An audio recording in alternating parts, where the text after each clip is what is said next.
नमस्कार, मैं हूं आपके साथ आस्था कौशिक और आप देख रहे हैं महाबहस। आज यूपी की सबसे बड़ी डिबेट में होगी बात वंदे मातरम, एसआईआर, प्रदूषण, सत्र में घमासान। लेकिन उससे पहले वक्त है आज के पॉलिटिकल पंच का।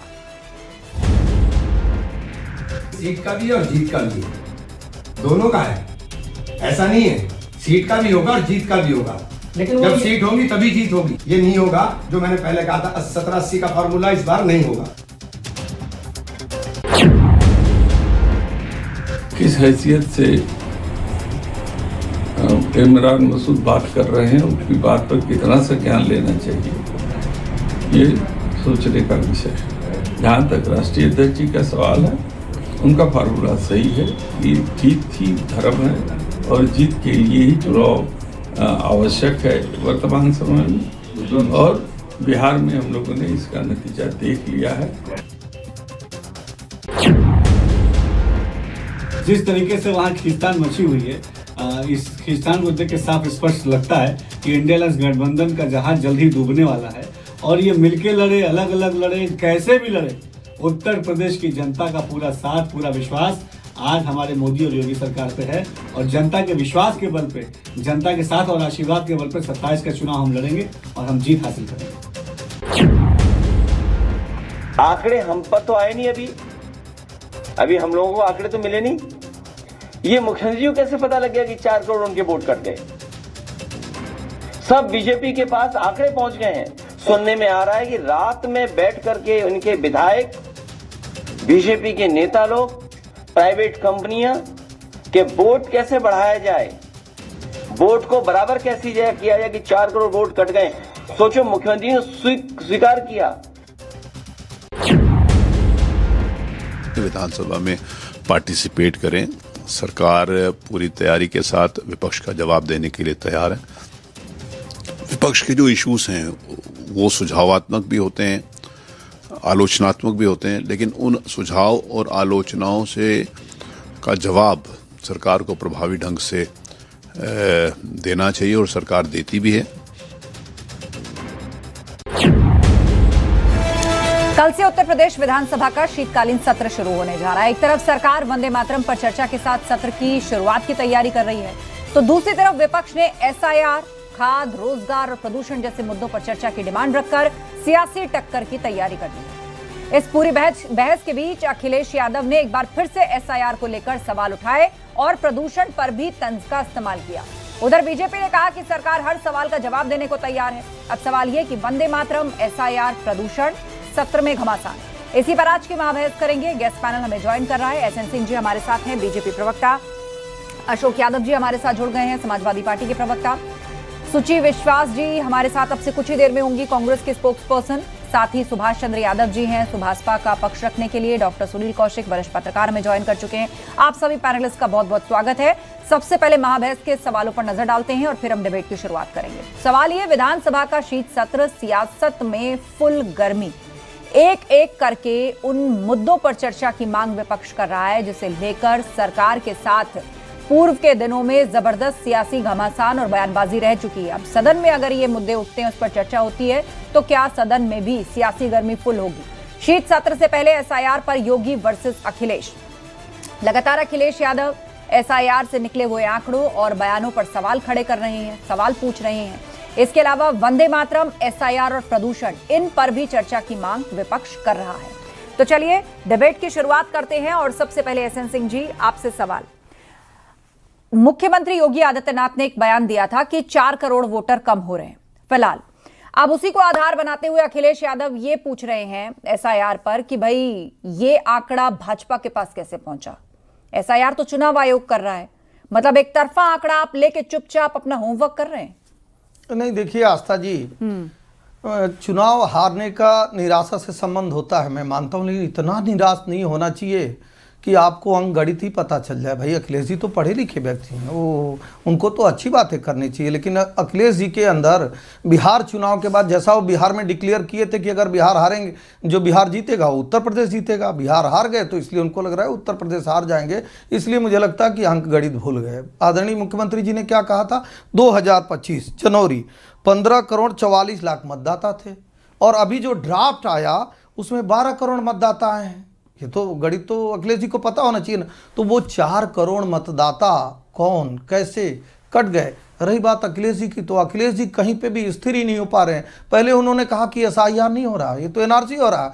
फिर उन्होंने कहा कि प्रत्येक विधानसभा में 50-50 लाख बूथ काटे जा रहे हैं। फिर उनका बयान आता है कि देखिए अब हम चुनाव जीत रहे हैं क्योंकि भारतीय जनता पार्टी का वोट कट गया। और अखिलेश जी का बयान है कि जब अभी ये शुरू हुआ था उत्तर प्रदेश में कि 3 करोड़ वोट काटे जाएंगे। तो अखिलेश जी को ये बताइए कि अखिलेश जी के पास कहां से आंकड़ा आया। वह किसान जो खेती कर रहा होता है वो जानता कि 1 एकड़ में 10 कुंटल होता है, 1 एकड़ खेत में कितना खाद और कितना बीज लगता है। कोई भी राजनीतिक व्यक्ति जानेगा कि भाई वो 15 करोड़ 44 लाख 16 करोड़ होना चाहिए, न कि घट के 12 करोड़ होना चाहिए। लेकिन मतलब आप ये कह रहे हैं कि आपके पास कोई आंकड़ा नहीं आया ऐसा? नहीं, वो ड्राफ्ट तो सबके पास है, अखिलेश जी के पास भी है। क्या अखिलेश जी 3 करोड़ कैसे बोले? बताइए फिर किस अखिलेश बात जी की ने शिकायत 3 है करोड़ आपको? किस आधार पे बोला? आप SIR किस तो तरीके से हो रहा है उसकी प्रक्रिया पर भी सवाल उठा रहे हैं। आप ये भी कह रहे हैं कि भाई डेटा जो कॉन्फिडेंशियल होना चाहिए उसे बीजेपी के पास पहुंचा दिया गया है। चुपचाप जाकर मुख्यमंत्री कानों में ये कह रहे हैं कि भाई सपा के वोट काट दो या वोटर हटा दो, इस तरह की बातें। आप किस बिना पर ऐसी बातें कर रहे हैं? आस्था जी, देखिए हमारे राष्ट्रीय अध्यक्ष जी ने स्पष्ट कहा, उसका जवाब हमारे भाजपा के मित्र ने नहीं दिया कि माननीय योगी जी के पास 4 करोड़ का आंकड़ा कहां से आया। ये चुनाव आयोग के पास आंकड़ा था, ये तो कोई रिवील हुआ नहीं था अभी तक कि कितना वोट कट रहा है। तो ये थोड़ा सा जो है ये बात चुनाव आयोग और योगी सरकार के बीच क्या है मामला है, इसको लेकर के अगर आप देखेंगे तो मुख्यतः 4 किरदार हैं, एक भाजपा, एक बंदूक, एक कंधा, एक टारगेट। बयान तो आपके नेताओं के भी है ना, आपके नेताओं के भी बयान है अशोक यादव जी कि कन्नौज से 3 लाख कट रहा है, कि मेरे कॉन्स्टिट्यूएंसी से 3 लाख 2 लाख कट रहा है, देखिएगा हमारा वोटर कट रहा है। तो फिर वो किस आधार पर ये कोट कर रहे हैं? सुब्रत पाठक इनके पूर्व सांसद रहे हैं और अभी आज ही का उनका बयान है, बड़ा ताजा तरीन बयान है। उनके बयान का भी थोड़ा संज्ञान ले लिया जाए। और जो मैं कह रहा था कि इनके पास देखिए भाजपा अब जो चुनाव आयोग के कंधे पर रख करके पीडीए को वोट कटवा रही है, भाजपा पंकज चौधरी प्रदेश अध्यक्ष को बना करके उनके कंधे पर अपनी बंदूक रख करके पीडीए का आरक्षण लुटवा रही है। भाजपा इस तरह के जो भी काम करती है, भाजपा अपनी बंदूक किसी न किसी कंधे पर रख करके निशाना लगाती है। अभी भाजपा ने भगवान राम के कंधे का सहारा लेकर के महात्मा गांधी के ऊपर निशाना लगा दिया। तो भाजपा देखिए ये काम में बहुत माहिर है। और दूसरी बात मैं कहूंगा, अभी UPSSC आपने देखा होगा, Uttar Pradesh subordinate service commission, जिन्होंने लेखपाल की भर्ती निकाली। नहीं सुनिए, मैं इसलिए कह रहा था आस्था जी, क्योंकि पंकज चौधरी यहाँ आके बताया गया कि पीडीए समाज से जाते हैं। 7,994 पदों की भर्ती के सापेक्ष जो 27% आरक्षण होना चाहिए पीडीए का, पिछड़े का 2,158 होना चाहिए, जबकि 18% दिया गया है 1,441 पद का। अब आप बताइए 717 ये मुद्दा उस पर एसएन सिंह जी जवाब दीजिए, फिर मैं बाकी 2 पैनलिस्ट को भी इन्वॉल्व। सिर्फ 10 सेकंड। दरअसल क्या है, पूरे चूंकि आपका एक जिम्मेदार चैनल है और करोड़ों दर्शक न्यूज 18 को देखते हैं और इस चीज को बखूबी जानते हैं कि पीडीए का मतलब होता है संपूर्ण समाज। पीडीए माने केवल समाजवादी पार्टी का वो छोटा सा परिवार नहीं कि 4 बार सरकार बनाए। तो आज देश के, अरे आप सुनिए ना, देश के यशस्वी प्रधानमंत्री जी पीडीए समाज से आते हैं। आज देश की जो महिला राष्ट्रपति हैं वो पीडीए समाज से आती हैं। आज कई प्रदेशों के मुख्यमंत्री, कई प्रदेशों के अध्यक्ष और उत्तर प्रदेश के माननीय अध्यक्ष जी, हमें लगता है कि आपका जो संकुचित विचारधारा है ना, वो संकुचित विचारधारा के नाते अखिलेश यादव जी बयान देते हैं। आस्था जी पूछिए, फिर दोबारा पूछ रहा हूँ, 3 करोड़ मतदाता काटे जा रहे हैं, अखिलेश यादव जी किस बिहाफ पे कहे? और आदरणीय यशस्वी मुख्यमंत्री जी ने 4 करोड़ इसलिए कहा, उन्होंने कहा 2025 जनवरी की मतदाता सूची में 15 करोड़ 44 लाख लोग थे। ड्राफ्ट सूची जो अखिलेश यादव जी के पास भी है, चुनाव आयोग के पास भी है, और आप भी देख सकते हैं उसमें 12 करोड़ आ रहे हैं। तो वो 4 करोड़ लूटा है, इसीलिए पूछा जा रहा है। मैं आप दोनों को कुछ देर के लिए रोकती हूं। हमारे बीच में सुचि विश्वास जी भी आ गई है, कांग्रेस की स्पोक्सपर्सन, 2 और प्रवक्ता है। सब लोग एक बार अपनी बात रख ले। सुचि विश्वास जी बताइए, SIR की प्रक्रिया को लेकर क्या सवाल है? और दूसरी बात की अब विधानसभा का जो शीतकालीन सत्र होगा उसमें चर्चा की मांग विपक्ष की ओर से की गई है, SIR पर भी, प्रदूषण पर भी और वंदे मातरम पर भी। जी, चर्चा करने में सरकार का कुछ खर्चा नहीं होता है, सिर्फ चर्चा ही करते हैं। प्रधानमंत्री जी से मुख्यमंत्री जी तक और टॉप टू बॉटम सिवाय चर्चा के सरकार करती ही क्या है। बाकी आपका विषय मनरेगा की योजना पर नाम बदलने पर अभी मैं सुन रही थी, कोई आप ही शायद बोल रही थी। तो इसमें भी कोई हैरत की बात नहीं है कि महात्मा गांधी का नाम हटाया है। हाँ, ये हैरत की बात है कि राम राम का नाम फिर राम नाम सत्य कर रहे हैं। अगर गोडसे के नाम पर योजना का नाम रखते तो उनके चाल और चरित्र के अनुरूप रहता। सावरकर पे रख लेते, गोलवलकर पे रख लेते, क्योंकि काला पानी और पेंशन से तो इतिहास इनका बहुत मजबूत है। बाकी राम के नाम पर इनको कितना क्या मिल रहा है वो तो राम से जुड़ी सरकारों सब जगह पता ही चला। हमने अयोध्या में भी देखा, चित्रकूट में भी देखा, रामेश्वरम में भी देखा, तो जहां फिर तो आपको आश्वस्त हो जाना चाहिए, फिर ऐतराज किस बात का? कुछ चीजें जोड़ी भी तो हैं, रोजगार की अवधि बढ़ाई है, राज्य और केंद्र इसकी वित्तीय जो भरपाई है, मतलब जो खर्चा आएगा वो उसको शेयर करेंगे, बहुत सारी चीजें इसमें हैं। देखिए, रोजगार विषय पर तो आप चर्चा अगर छेड़ेंगी तो फिर तो नेशनल स्टैटिस्टिकल और ऑब्जर्वेशन का डेटा उठाना पड़ेगा। 45 वर्षों की ऐतिहासिक बेरोजगारी है और इसी मनरेगा को कहा था ना विफलताओं का स्मारक है। तो अब नरेंद्र मोदी की सरकार की इस विफलताओं के स्मारक को जो पुनरावृत्ति अब तो, और इसके तो मूल उद्देश्य में भी परिवर्तन कर दिया गया है। इस पर तो जो 14 कुछ घंटे घटाया नहीं है सुची जी, बढ़ाया ही है। उसमें जो चल रहा था उसमें कुछ वापस नहीं लिया है, दिया ही जाएगा। नहीं, गड्ढों का साइज चेंज किया है या पेमेंट रिलायंस डिपार्टमेंट के द्वारा किया जाएगा? देखिए, इस सरकार तरह का आरोप है सुची जी? ये किस तरह का कोई तोड़ नहीं। फैक्ट्स पर बोलिए। मैंने आपसे ये कहा कि ठीक है मनरेगा थी, क्या उसमें से कुछ घटा दिया सरकार ने? बढ़ाया ही है ना, 100 दिन 125 दिन की गारंटी कर दी है, खर्चा शेयर कर दिया केंद्र और राज्य के बीच में, और भी कई बातें इसके अंदर है। आपको सिर्फ नाम बदलने से ऐतराज है?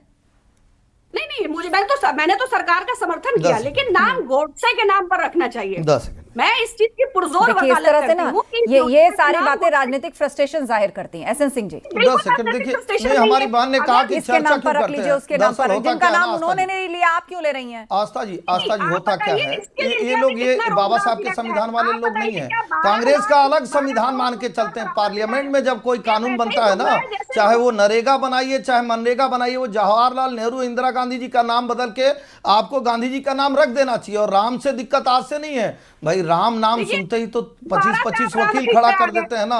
भगवान राम का मंदिर बनने न पाए। अरे जिस राम की बात कर रहे हैं, महात्मा गांधी ने रघुपति राघव राजा राम ही कहा था, हे राम ही कहा था। रही बात चर्चा की, तो चर्चा आप चाहेंगी क्यों? क्योंकि चर्चा करते ही आपका मुंह काला हो जाएगा, इसलिए चर्चा से आप भागती हैं। संसद में भी जब चर्चा होने लगता है तो वॉकआउट कर जाती है, जब चैनल पे भी चर्चा होने लगता है तो वॉकआउट कर जाते हैं। और भारत की जनता तो आपको वॉकआउट कर ही दी है, आपको बाहर कर ही दी है, तो इसलिए आप चर्चा करेंगे। भाई चर्चा इसलिए की जाती है कि चर्चा से पता चले कि आपको भारत की उससे कितनी दिक्कत है। केवल अपने से मतलब है। स्वर्गीय इंदिरा गांधी जी का, स्वर्गीय जवाहरलाल नेहरू जी का, राजीव गांधी जी का नाम चाहिए, राम का नाम तो चाहिए नहीं। भैया आपको जालीदार टोपी अच्छी लगती है तो कह दीजिए। बहुत सारे लोगों को कलावा भी अच्छा लगता है, राम अच्छे लगते हैं। ये राम कृष्ण का देश है। और मैं कह रहा हूँ गांधी जी के लिए सर्वप्रिय राम ही थे, राम राम ही कहते थे, आपके लिए दिक्कत नहीं। और तीसरी बात मैं कहा, आपके समय में जो मंजूरी थी वो सुनिश्चित नहीं थी। इस समय जो परिस्थितियां हैं, 100 दिन के बजाय 125 दिन की मैं आप दोनों को कट कर रही हूँ कुछ सेकंड के लिए, दोनों को कुछ दोनों को कट कर रही हूँ इस सवाल और इस विचार के साथ कि क्या आप जी राम जी बिल और मनरेगा, मतलब इसका विरोध सिर्फ नाम बदलने के आधार पर कर रहे हैं? बेहतर नहीं होता कि आप इसके फैक्ट्स को लेकर सामने आते कि क्या कम हो गया, कैसा होना चाहिए था, क्या बदल गया, इसमें नुकसान किसका? उस पर तो आप लोग बात ही नहीं कर रहे, आप तो सिर्फ नाम नाम नाम चिल्ला रहे हैं। तो नाम बदलने की सरकार है भाई। जवाहरलाल नेहरू जी का नाम तो यही बदल दिए कई बार। मतलब जवाहरलाल नेहरू जी से भी नफरत हो गई है। सैकड़ों बार जवाहरलाल नेहरू जी का नाम आपने योजनाओं में बदला। और नाम क्या देश में पहली बार बदला गया है? नहीं बदलना चाहिए नाम क्या देश में पहली बार बदला गया है सुची जी? यहाँ मैं बीजेपी कांग्रेस की बात नहीं कर रही, मैं हर दल की बात कर रही हूँ, हर दौर की सरकारों की बात कर रही हूँ। आप शहर उठा लीजिए, आप योजना उठा लीजिए, आप पार्क उठा लीजिए, क्या नाम नहीं बदलेगा या पूर्व में? लेकिन सवाल इस पर होता है ना कि उनका क्या हश्र हुआ, आप इस पर तो बात कीजिए। रोकने के लिए ही आए हैं जिनके राज में सबसे ज्यादा रिलीजियस क्राइम है, जिनकी राजनीति का आधार ही फॉसिज्म है, जिनका उद्देश्य ही रिलीजियस क्राइम है। मेरा सवाल एसआईआर को लेकर शुरू हुआ था, मेरा सवाल एसआईआर को लेकर शुरू हुआ था, लेकिन बहुत सारे विषय इसमें मिला दिए गए। बहरहाल आप दोनों को मैं कुछ सेकंड्स के लिए रोकना चाहूंगी, ठीक है? एसएन सिंह जी, सुची जी, आप दोनों शांत रहिए, आप दोनों शांत रहिए। हमारे बीच में वरिष्ठ पत्रकार डॉक्टर सुनील कौशिक है, मैं उनका रुख करती हूँ। डॉक्टर सुनील कौशिक, यूपी विधानसभा का अब शीत सत्र शुरू होगा। अब इसमें देखिए कफ सिरप घोटाले को विपक्ष उठाना चाहता है, चर्चा की मांग वंदे मातरम के लिए भी की गई है, पोल्यूशन के लिए भी की गई है, एसआईआर के लिए भी की गई है। तो आपको लग रहा है कि भाई कोई ऐतराज नहीं होना चाहिए इन पर अगर चर्चा हो जाए? ये सभी जनता से जुड़े हुए मुद्दे हैं और एक बार क्लियर भी हो जाएगा कि भाई जब सदन के अंदर किसी विषय पर बोला जाता है तो उसके सही फैक्ट्स भी बाहर आते हैं, एक तस्वीर स्पष्ट होती है। तो बिल्कुल सार्थक चर्चा होनी चाहिए और जो विपक्ष के मन में सवाल हैं निश्चित तौर से सरकार का काम है उनको दूर करे, और जो भी सार्थक मुद्दे विपक्ष के द्वारा उठाए गए मुझे नहीं लगता कि सरकार को इस पर कोई आपत्ति होनी चाहिए। हर मुद्दे पर चर्चा होनी चाहिए। निश्चित तौर से आप देखेंगी आस्था जी, पॉल्यूशन की समस्या है केवल दिल्ली में थोड़ा ही है, नोएडा में हम रह रहे हैं, गाजियाबाद में आप देखिए, बिल्कुल, और प्रदेश में आगरा में आप देखिए, लखनऊ तो पहुंच गया सर। अब देखिए मैच कैंसिल करना पड़ा। पॉल्यूशन तो है समस्या, उस पर बिल्कुल सरकार को जवाब देना चाहिए। सरकार के पास क्या ब्लूप्रिंट है, सरकार ने अब तक दूसरी बार मुख्यमंत्री बने हैं कि अब तक आपने क्या किया, चर्चा होनी चाहिए।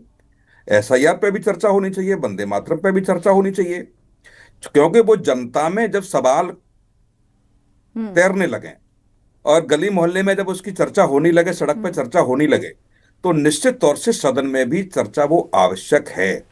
बिल्कुल। और ये भी आवश्यक है कि जो विपक्ष द्वारा सवाल उठाए गए हैं वो कितने सार्थक हैं भी या नहीं है।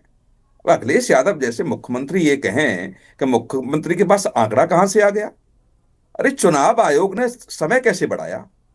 चुनाव आयोग ने पूरे देश के सामने आंकड़े रखे, किस प्रदेश में कितने प्रतिशत काम हो गया, कितने प्रतिशत काम रुका हुआ है, उसी आधार पर हर प्रदेश के हिसाब से समय सीमा बढ़ाई गई। तो ये तो पब्लिक डोमेन में है, मुख्यमंत्री की टेबल पर थोड़ा ही है, ये तो सब लोग जानते हैं कितना काम हुआ है, कितना काम नहीं हुआ है। जब आप दो बातें हैं, कभी अखिलेश यादव उसका समर्थन करेंगे, कभी विरोध करेंगे, कभी आप कहेंगे बिल्कुल सही हो रहा है, भारतीय जनता पार्टी के वोट कट रहे हैं। जब भारतीय जनता पार्टी के वोट कट रहे हैं तो आपको स्वागत करना चाहिए, आपके लिए वो सार्थक है। लेकिन फिर आप कहेंगे कि इनके पास आंकड़ा कहां से आ गया। ठीक है। दूसरी बात आप देखेंगे महत्वपूर्ण कि क्या जो मुद्दे विपक्ष उठा रहा है क्या उनको जनता स्वीकार कर पा रही है कि नहीं कर पा रही है? क्या जनता के बीच के वो मुद्दे वो हैं कि नहीं है? क्या वो जनता को कनेक्ट करते हैं कि नहीं करते हैं? अब मनरेगा का नाम परिवर्तन हो गया तो क्या हो गया? क्या राम जी से बड़े महात्मा गांधी हो सकते हैं क्या? दूसरी बात, यदि नहीं है, कुछ मैं संसद में सुना था कि भीमराव अंबेडकर के नाम से योजना होनी चाहिए थी। क्या भीमराव अंबेडकर के नाम से इस देश में योजनाएं नहीं है क्या? क्या भीमराव अंबेडकर के नाम से योजनाएं जब थी तो किसी ने कहा कि राम जी के नाम से योजनाएं बना दीजिए? ठीक है। या महात्मा गांधी के नाम से योजनाएं थी, किसी ने कहा राम जी के नाम से बना दीजिए? अरे पूर्ण बहुमत की सरकार है, वो निर्णय लेगी, आपकी सरकार आया बदल दीजिएगा। और आपको लगता है कि सरकार ने गलत निर्णय लिया है तो इस देश की जनता वोट के माध्यम से जवाब दे देगी सरकार को कि आप कितना गलत कर रहे हैं, कितना सही कर रहे हैं। ठीक है। लेकिन सुभाष चंद्र यादव जी भी हमारे बीच में। ठीक है सुनी जी, मैं लौटूंगी आपके पास। सुभाषपा के प्रवक्ता हैं सुभाष चंद्र यादव जी। एसआईआर को लेकर जो प्रश्न विपक्ष की तरफ से उठाया जा रहा है, पहले तो प्रक्रिया समय अवधि बढ़े, दूसरा कि भाई प्रक्रिया सही नहीं है, बीएलओ ट्रेंड नहीं है, तीसरा ये कि भाई हमारी ही पार्टी का वोटर काटा जा रहा है, ओबीसी वोटर काटा जा रहा है, पीडीए प्रहरी बनाए जा रहे हैं, और अब ये आंकड़ा कि भाई कैसे पता लग गया 4 करोड़ वोटर कम है। देखिए आस्था जी, धीरे धीरे एसआईआर को करते करते 1 महीने हो गए आसपास, और इलेक्शन कमीशन ने जो डाटा दिया उस डाटा के आधार पे हमारे प्रदेश के यशस्वी मुख्यमंत्री आदरणीय योगी आदित्यनाथ जी ने इस बात को रखा। लेकिन सवाल ये उठता है कि जब एसआईआर की शुरुआत उत्तर प्रदेश के अंदर हुई और उस समय अखिलेश यादव जी ने बोला कि 3 करोड़ के आसपास वोट काटे जाएंगे, तो सवाल तो अखिलेश यादव जी से पहले पूछना चाहिए, भैया आपके अंतर्यामी हो गए क्या? आपके दिव्य दृष्टि पैदा हो गई थी क्या कि आपको एसआईआर की शुरुआत से पहले यह कैसे पता चल गया कि 3 करोड़ के आसपास वोट काटे जाएंगे? वास्तविकता यह है कि आस्था जी, खिसियाई बिल्ली खंबा नोचे। अखिलेश यादव अपने रिश्तेदार चारा चोर के सुपुत्र नवी फॉल तेजस्वी यादव को बिहार के अंदर जो चुनाव जिताने का प्रयास कर रहे थे, लेकिन बिहार की जनता ने इनको चारे कनिश्चित कर दिया। इस प्रकार की राष्ट्रीय अध्यक्ष से गालियां मत सीखो, अपने राष्ट्रीय अध्यक्ष से गालियां मत सीखो। तुम्हारे राष्ट्रीय अध्यक्ष गालियां देते हैं सबको, मत सीखो। आस्था जी, माननीय न्यायाधीश ने उनको चारा चोर साबित किया, मैंने नहीं किया। ओम प्रकाश राजभर जैसा गालीबाज मत बनो, ओम प्रकाश राजभर जैसा गालीबाज मत बनो, बदतमीजी यहाँ ठीक नहीं है। सुभाष, बदतमीजी मत करो यहाँ पे, बदतमीजी मत करो यहाँ पे, अपनी जबान को लगाम में रखो। तुम्हारा राष्ट्रीय अध्यक्ष भी इसी तरह से बदतमीजी करता है, तुम भी कर रहे हो। ये क्या तरीका है बात करने का? तुम्हारा राष्ट्रीय अध्यक्ष भी इसी तरह से सबको गाली गलौज करता है, बदतमीजी करता है, उसी से तुम सुभाष जी, तुम्हारा राष्ट्रीय अध्यक्ष खुद सुभाष जी, उसी से सीख रहे हो क्या तुम? आपने सवाल उठाया, आपने सवाल उठाया कि एसआईआर का जब पहला ही चरण मतलब जब बिल्कुल शुरुआत ही हुई थी तब अखिलेश यादव ने ऐसा क्यों कहा कि 3 करोड़ वोटर काटे जाएंगे? अब उनके पास डेटा कहां से आया? अशोक जी इस पर जवाब दीजिए। सुभाष जी अब आप शांत रहिए। आपने जो पॉइंट उठाया है मैं उसी पर चर्चा को आगे ले जाऊंगा। आपसी वाद विवाद और बेतुकी बातों में नहीं फंसेगी चर्चा। सुभाष जी आप शांत रहिए। अशोक जी बोलिए। सुभाष जी मेरी आवाज आपको आ रही है? अब आप शांत रहिए। आपने जो सवाल पूछा उस पर जवाब देंगे अशोक जी। बोलिए। जाहिल गंवार बस अशोक जी मुद्दे पर बोलिए, मुद्दे पर बोलिए। कुछ क्या बोलना है? आस्था जी देखिए, पूरी सरकार का बुलडोजर कोडीन सिरप के नशे में है। कोडीन सिरप पी के पूरी सरकार मदहोश है। उसी मदहोशी में पीडीए का आरक्षण काट रही है। उसी मदहोशी में बुलडोजर सो रहा है। अभी तक किसी कप सिरप माफिया के घर बुलडोजर नहीं पहुंचा। अभी एसटीएफ ने किसी का एनकाउंटर नहीं किया। अभी किसी के ऊपर कोई ऐसी देशद्रोह या इस तरह की मजबूत धारा नहीं लगाई गई। क्यों ऐसा हो रहा है? जातिवाद में इतना मगन हो गई सरकार। मैंने इसके पहले कहने की कोशिश किया कि पंकज चौधरी प्रदेश अध्यक्ष बनाए गए। एक पंकज चौधरी का लाभ हुआ, लेकिन 717 लोगों का आरक्षण काट दिया लेखपाल पद से। अब बताइए, एक पंकज चौधरी का लाभ हुआ, 717 पंकज चौधरी का नुकसान हुआ कि नहीं हुआ प्रदेश में? हमारे जो 27% आरक्षण था आस्था जी, इस पर एसएन सिंह जी जवाब देंगे। ठीक है सुभाष जी मैं रुक करूंगी आपका, उससे पहले एसएन सिंह जी 18% किया गया आरक्षण। अशोक जी जवाब दे रहे हैं। अशोक जी जब आप कहते हैं ना इतना लोग हंसते हैं, उत्तर प्रदेश के इतना हंसते हैं, प्रमोशन एंड रिजर्वेशन जो था उसमें दलितों के हक को कौन मारा? समाजवादी पार्टी।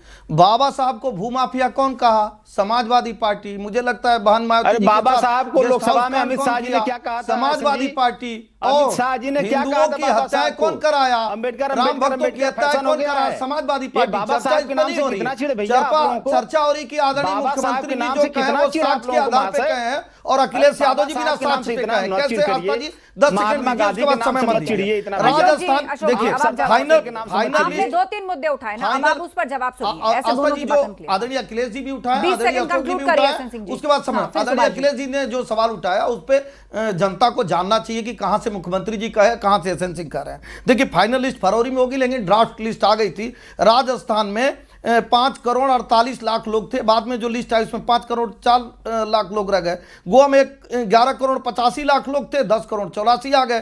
पुडुचेरी में 10 लाख लोग थे, 9 लाख 18 हजार रह गए। इसी तरह उत्तर प्रदेश में 15 करोड़ 44 लाख थे। जो ड्राफ्ट लिस्ट आई उसमें 12 करोड़ आ गए। तो सब लोगों को लग रहा है कि ये 15 44 16 होना चाहिए 18 वर्ष आयु को जोड़ के। तो अगर वो 12 आ जा रहा है तो 4 हुआ ना। इसलिए कहा जाता है कि हमारे मुख्यमंत्री जी ने साक्ष्य पे आधारित बोला, लेकिन जो हर बात पे झूठ बोलते हैं। सीए में नागरिकता जारी थी, नागरिकता गई 3 तलाक में चलिए अब आपने जवाब दिया। चोरी किया बता दीजिए। देख रही है और सत्य कौन बोलता है? सुभाष जी 20 सेकंड, उसके बाद जवाब देंगे अशोक जी। आस्था जी और वास्तविकता है ये। सबसे पहली बात तो समाजवादी पार्टी अपना पल्लू झाड़ने का प्रयास कर रही है, बार बार 4 करोड़ का आरोप लगाती है। लेकिन हमारा सवाल भी तो यही है कि 3 करोड़ का आंकड़ा अखिलेश यादव जी का कहां आया? और ये डिबेट के अंदर बैठ के जो पिछड़ों दलितों के हिमायती बनने का प्रयास करते हैं, ये खुद अज्ञानी है। कांग्रेस की सरकार थी, तत्कालीन मानव संसाधन विकास मंत्री प्रमोशन में आरक्षण का बिल जब पेश कर रहे थे, उस बिल का सबसे पहले विरोध करने का कार्य किया कपिल सिब्बल ने।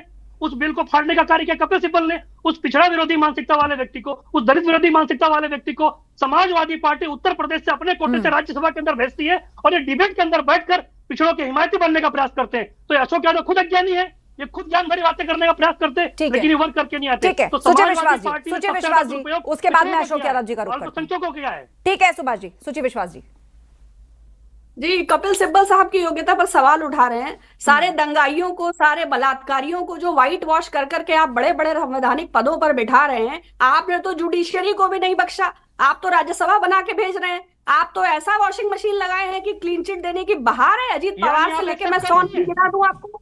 असम के महामहिम हुए थे, असम के महामहिम हुए, फिर जज हुए, फिर महामहिम हुए, फिर राज्यसभा सांसद हुए और फिर जज हो गए। ये कांग्रेस ने किया था। ये मोहल्ले के प्रवक्ता पढ़िए जानिए कि गिल साहब को क्या क्या बनाया गया था। पढ़िए आप जानिए कि आपके समय में क्या किया गया था। उनकी हिमायत करना, ना इनके पास बुद्धि है, ना ही अपनी पार्टी का कोई मैनिफेस्टो, ना कोई एजेंडा। कैसे अपनी सत्ता सुरक्षित करें और अपने समाज के साथ, अपने समाज के साथ ये लोग नहीं खड़े हैं।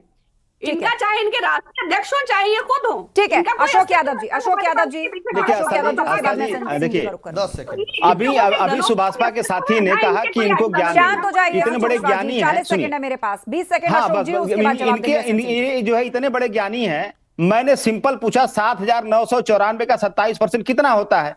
ये 2,158 होता है और भाजपा ने दिया आरक्षण कितना? 1,441। अब आप बताइए 717 का नुकसान हुआ। आप बहुत ज्ञानी बनते हैं, बताइए 717 पदों के जो लूटा जा रहा आरक्षण, इस पर आपकी पार्टी का क्या राय है?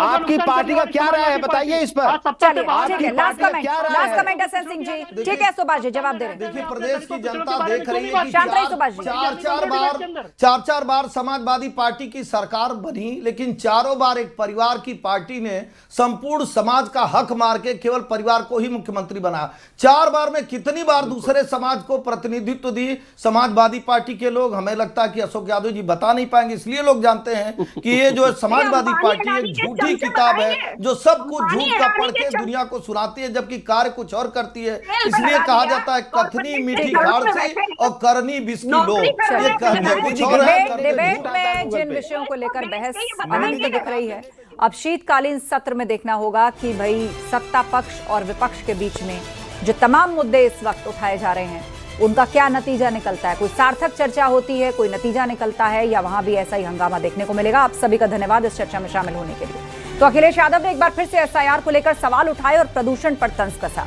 बीजेपी ने कहा कि सरकार हर सवाल का जवाब देने को तैयार है। अब सवाल यह है कि वंदे मातरम, एसआईआर, प्रदूषण, सत्र में घमासान।